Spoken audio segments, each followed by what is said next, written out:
आज की इस क्लास में देखिए, आज हम कक्षा 10 विषय विज्ञान का अध्याय 3 धातु और अधातु के पाठ से एक प्रश्न यहाँ पे कंप्लीट करेंगे कि उपधातु किसे कहते हैं, उदाहरण सहित समझाइए। तो आज का यह प्रश्न हमारा काफ़ी महत्वपूर्ण प्रश्न रहेगा कि उपधातु किसे कहते हैं। चलिए तो इस प्रश्न के आंसर को हम अच्छे समझते हैं। क्या है आपकी उपधातु?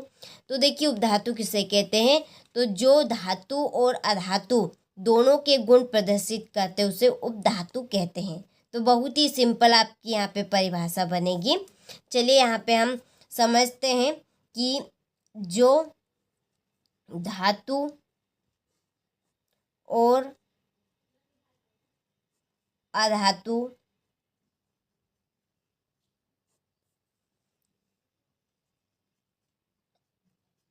दोनों के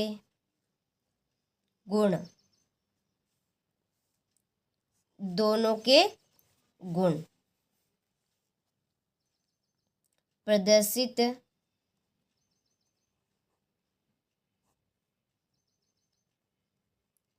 करता है उसे उपधातु कहते हैं, उपधातु कहते हैं।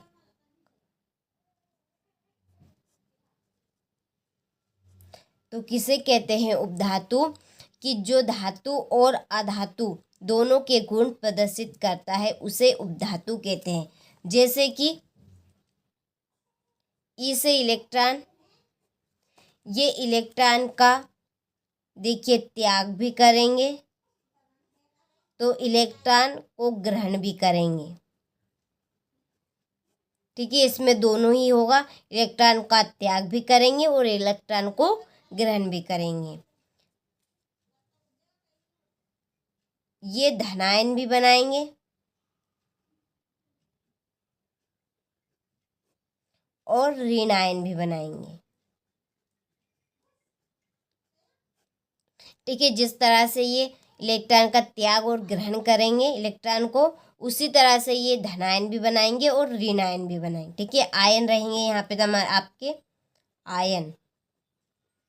आयन दो तरह के होते हैं, एक तो धनायन रहता है और एक होता है आपका ऋणायन। तो उपधातु धनायन भी बनाएंगे और ऋणायन भी बनाएंगे। ठीक है, तो ये आपके जो गुण हैं, ठीक है, ये वाले ये जो गुण हैं, ये गुण आपके धातु के गुण हैं। किसके हैं गुण? ये धातु के गुण।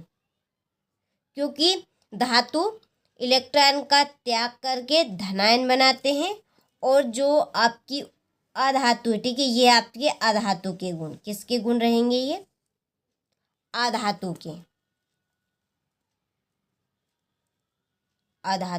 ठीक है, अधातु के गुण रहेंगे।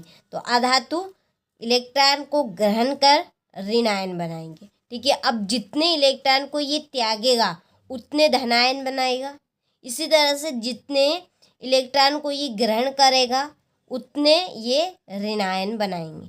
ठीक है, तो जिसमें ये दोनों के गुण पाए जाएंगे, ठीक है, धातु और अधातु दोनों के गुण पाए जाएंगे, उसी को हम उपधातु कहते हैं। ठीक है, आपको समझ में आ गई होगी उपधातु क्या है, कि जो धातु और अधातु दोनों के गुण प्रदर्शित करता है उसे उपधातु कहते हैं। ठीक है, जो इलेक्ट्रॉन को ग्रहण भी करेगा, इलेक्ट्रॉन को त्यागेगा भी सही, धनायन भी बनाएगा तो ऋणायन भी बनाएगा। ठीक है, दोनों के गुण रहेंगे, उसी को हम कहेंगे उपधातु। बहुत ही सिंपल सी परिभाषा है आपकी यहाँ पे कि जो धातु और अधातु दोनों के गुण प्रदर्शित करता है उसे उपधातु कहते हैं। ठीक है, आप ये चैप्टर बनाना चाहते हैं तो आप बना सकते हैं याद रखने के तौर पे। ठीक है, तो आप अच्छे से स्क्रीनशॉट लें यहाँ पे, और आप ऐसी यहाँ पर परिभाषा लिखना चाहते हैं तो इस तरह से भी आप परिभाषा लिख सकते हैं उपधातु की, कि वे तत्व जो धातु तथा अधातु दोनों के गुण प्रदर्शित करते हैं उपधातु कहलाते हैं। देखिए, यहाँ पे मैंने उदाहरण नहीं लिखे थे तो आप यहाँ से उदाहरण लिख लीजिएगा। Silicon, germanium, arsenic. ठीक है, तीन आपकी उपधातु यहाँ पे, सिलिकॉन है एक है जर्मेनियम और एक है आर्सेनिक। ठीक है, तो आज का आपका प्रश्न काफ़ी महत्वपूर्ण प्रश्न है और आपको ये प्रश्न समझ में आ गया होगा। चलिए तो आप सभी अच्छे से स्क्रीनशॉट ले और अच्छे से इस प्रश्न को कंप्लीट करें। इसी तरह से मिलते हैं आप सभी से अगले वीडियो में।